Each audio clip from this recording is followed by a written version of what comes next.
De todos os textos antigos que não fazem parte da Bíblia, certamente o mais interessante de todos, de fato, é o chamado Evangelho de Tomé. São 114 versículos, sem nenhuma divisão de capítulo. E no versículo 6 encontramos um texto muito interessante, dentre vários outros que são muito interessantes. Os discípulos fazendo a pergunta a Yeshua e o modo como ele responde. Versículo 6. Seus discípulos o interrogaram dizendo: Queres que jejuemos? Como oraremos? Devemos dar esmolas? Qual dieta devemos observar? Yeshua disse: Não minta e não faça aquilo que detesta, pois todas as coisas são reveladas perante o céu. Olha só como esse texto é profundo. Aparentemente, Yeshua não respondeu ao que os discípulos perguntaram, mas na verdade, não só ele respondeu às perguntas, como também respondeu a outros milhares de perguntas que nós fazemos hoje em dia. Senhor, você quer que a gente jejue? Como é que a gente deve orar? E a nossa dieta? E a questão da kasherut, dos alimentos puros ou impuros? O que é que a gente deve observar? Como a gente deve se comportar em relação a isso? Como devemos fundamentar a nossa servidão a Deus? Como é que tu quer que a gente sirva a Deus? E Yeshua responde a todas essas perguntas dizendo: Não mintam e não façam aquilo que vocês detestam. A servidão ao Deus Criador deve estar sempre pautada nesses dois princípios básicos. O que você fizer, faça sem se enganar a si mesmo e de coração. Se não consegue gostar de tal prática, ou ainda não está habituado a fazer tal coisa, não faça de forma forçada. Esse é o mais puro conceito judaico de kavaná. Kavaná é a palavra hebraica que resume a intenção do coração, a intenção de fazer a coisa correta. Não minto, quer dizer, você deve servir a Yah com sinceridade. Como é que você tem que servir a Yah? Com sinceridade e de boa intenção no coração.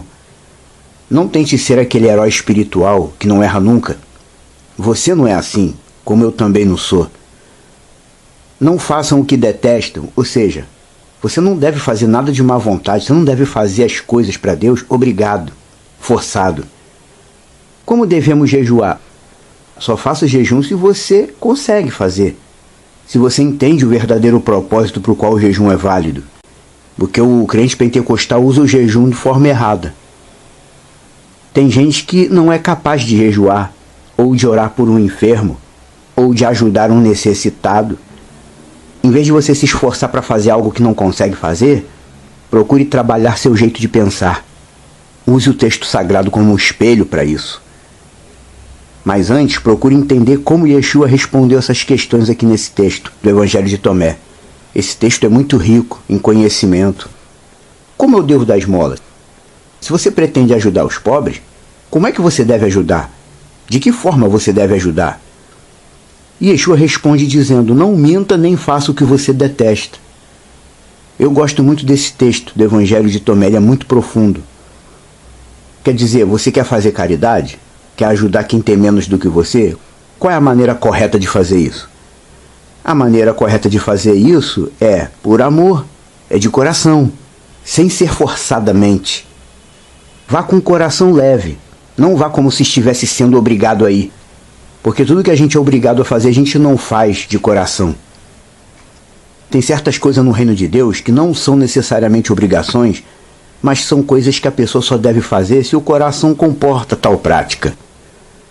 E ele também disse: Não minta para você mesmo. Ou seja, voltando à pergunta tradicional lá do texto, como é que eu devo orar ou jejuar ou fazer caridade? Ou qualquer outra coisa em nome do meu Senhor? Eu devo fazer sem me forçar, sem me enganar a mim mesmo. Você deve orar com toda a verdade que existe em você. Como você deve dar esmola, fazer caridade, ajudar os que têm menos? Faça isso com a verdade que existe dentro do seu coração. É isso que Yeshua está dizendo aqui nesse texto. E não faça aquilo que você detesta. Fazer caridade é mandamento. Se você não gosta de fazer caridade ou não sabe como fazer, não se sinta culpado, não se sinta menor. É a palavra de Deus que molda a gente. É a palavra de Deus que constrói a gente como servo dele. Ninguém nasce sabendo servir ao Deus eterno. Se você seguir em frente estudando o texto sagrado, se colocando no lugar dos antigos homens de Deus, se entregando ao que o texto sagrado diz, é isso que vai te edificar. E aí gradativamente você vai começar a conquistar aquelas qualidades que você não tem ainda. Lembre-se que o fundamento do reino de Deus é a mudança de mentalidade.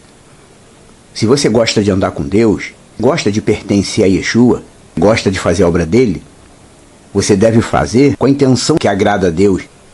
Mas se você ainda não sabe fazer o que agrada a Deus, não se force. Vá aos poucos, gradativamente, construindo o servo de Deus que habita em você, de acordo com o que você vai absorvendo e aprendendo da palavra dele. Para a gente conseguir fazer isso tudo que eu estou dizendo, a gente não deve abandonar o estudo e a reflexão da palavra de Deus, porque é ela que molda a gente. Não tente fazer algo apenas para mostrar espiritualidade, uma espiritualidade que na verdade você não tem. Como disse Shaul, Paulo, se for para comer ou beber ou fazer qualquer outra coisa, faça em nome de Yeshua para a glória do Deus Pai. Esse ensinamento é útil e proveitoso para tudo, inclusive para as práticas judaicas que os gentios não são obrigados a praticar, mas muitos querem praticar assim mesmo. Você quer honrar o Shabat? Você quer participar dos Moedim, as chamadas festas de Deus? Como foi colocado ideologicamente? Como eu devo orar? Como eu devo jejuar? Como eu devo ajudar os pobres? Como eu devo guardar o Shabat? Como eu devo participar das festas de Deus, se eu quiser participar? Eu posso participar mesmo não sendo judeu, não posso? Sim, eu posso. Não tenho isso como estatuto de vida, como é com os judeus, mas se eu quiser fazer uma dessas coisas, eu posso.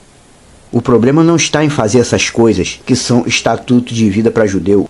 O problema está em querer fazer algo que você não consegue, querer mostrar algo que você não vive. A mudança de mentalidade alimenta a intenção do coração. Dizem que de boa intenção o inferno está cheio, mas kavaná significa justamente que o nosso coração deve estar cheio de boa intenção também. A obra de Deus é feita com sinceridade e com boas intenções. Senão ninguém vai conseguir ajudar os pobres, senão ninguém vai conseguir servir ao Deus vivo. E essa instrução se reflete também na questão do dízimo. Yah não requer dízimo de nós. O dízimo ele foi instituído para sustentar o sacerdócio levítico, que é coisa que não existe mais atualmente. Estão querendo trazer de volta, mas no pacto novo com Yeshua não existe sacerdote arônico ou filhos de Levi trabalhando num templo. O dízimo foi criado para sustentar isso, então não é para a gente. Não é o caso da oferta. A oferta é outra coisa. Mas dízimo não existe para nós no Pacto Novo. As pessoas mantêm porque envolve dinheiro. Mas até isso, até a questão do dízimo, se você quer praticar, faça de coração, como quem quer ajudar e não esperando nada em troca. Tudo isso que foi dito aqui explica e resume aquilo que os judeus chamam de kavaná. Essa palavra é judaica, mas o significado dela é bíblico. Nós precisamos de kavaná para conseguir agradar o nosso Deus. Em meio a tantas perguntas, os discípulos dizem: que dieta devemos observar? Eles falam isso em relação a kasherut, que é aquela restrição alimentar citada em Levítico 11, o que pode comer, o que não pode comer. E até hoje os seguidores de judaísmo dizem que quem serve a Deus de verdade tem que seguir a kasherut, mas nós não precisamos seguir. Como já foi explicado em outras explanações anteriores aqui do canal, a kasherut é uma ordenança específica para o povo israelita. É um estatuto de vida para o povo israelita, porque o povo israelita recebeu de Yah, Deus Eterno, algumas características que os distinguem dos demais povos da terra. Por quê? Porque eles são o povo eleito aqui da terra. Eles têm características que são só para eles, como o povo eleito. Assim como a circuncisão na carne, o sacerdócio, o Shabat, a kasherut foi instituída para ser uma das marcas pessoais da identidade do povo eleito. É estatuto de vida para eles. Mas se você quiser praticar kasherut, mesmo sem ser estatuto perpétuo para você, você até pode. Se você não quer comer carne de porco, não quer comer fruto do mar, camarão, você pode não comer. Se você seguir a instrução dada por Yeshua aqui no texto que a gente estudou, eu quero seguir a kasherut, como é que eu faço? Faça como ele ensinou, não minta para você mesmo e não faça aquilo que você não gosta. Eu vou fazer isso para ser mais espiritual. Mas eu tô doido para comer um camarão. Aí não, aí você está se iludindo. Por isso que Yeshua disse, não minta e não faça aquilo que você detesta. Se você gosta de um camarão, não tente seguir a caixerute, porque não é só porco não, fruto do mar também. Se você fizer algo para Deus em ritmo de hipocrisia, você vai estar desagradando a Ele e não vai ter nenhum valor nisso a seu favor. Mas enfim, é isso, é tudo na Kavaná. Como eu devo orar? Tem gente que diz que não sabe orar. Como é que eu devo orar? Como é que eu devo rezar ao meu Deus? Não minta e não faça o que você detesta. Fale com Ele como se estivesse conversando com um psicólogo, um analista. Como eu devo jejuar? Jejum, biblicamente falando, ele é útil e proveitoso para propósitos que envolvem situações drásticas. Quando você precisa de uma resposta urgente de Deus, ou quando você tem uma família numa situação espiritual muito complicada. Jejum é para propósitos drásticos. Se você consegue jejuar, jejue. Se tiver uma situação drástica na sua vida, mas da forma que Yeshua ensinou. Não minta para você mesmo e não faça o que você detesta. Se você não consegue jejuar, você não precisa jejuar. Nós não somos judeus. Você não precisa jejuar. Para o judeu, o jejum é ritual. Nós não precisamos seguir ritual. O único ritual que tem para a gente no Pacto Novo são aqueles que chamam de batismo e Santa Ceia, Tevilá e o Seudat. Fora isso, não há ritual para nós.